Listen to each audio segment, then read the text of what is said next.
అందరిళ్లలోకి వెళ్ళిపోయేవాట. ఇప్పుడు అమ్మ ఇంకా నమ్మేసింది కదా, అందుకని వెళ్ళిపోయి గబగబా అన్ని ఇళ్లలో ఉన్న వెన్న నెయ్యి అన్ని తినేసేవాడు. తినేసి ఆయనది ఏ సామాన్యమైన బస్సు అండి, అందులో అన్ని లోకాలు ఉన్నాయి. అమ్మ నమ్మకుండా ఉండాలని మూతంతా తుడిచేసుకునేవాట. బయటే శుభ్రంగా ఆడుకుని వచ్చిన వాళ్ళ మట్టి అవి చేతులకి ఒంటికి బాగా పూసేసుకుని బయటే ఒరే గుప్చు ఎవరు చెప్పకండి అనేవాడు అని ఆ ఆకులకి అలమలకి తుడిచేసేవాడు. ఆవులకి రాసేసేవాడు ఆ వెన్న నెయ్యిని. రాసేసి ఇంట్లోకి వస్తూనే ఒంటి తలుపులు అవన్నీ మధ్యలో ఇలా అడ్డంగా ఉండి ఆ తలుపు ఇలా తోస్తా, అమ్మ ఆకలేసేస్తోందమ్మా బువ్వ పెట్టమ్మా, అమ్మ నాకు బువ్వ పెట్టమ్మా అంటూ ఇంట్లోకి వచ్చేవాడు.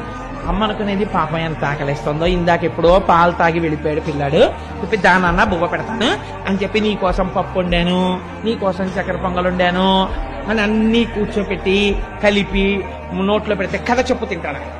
మళ్ళీ ఇదోటి లంచం.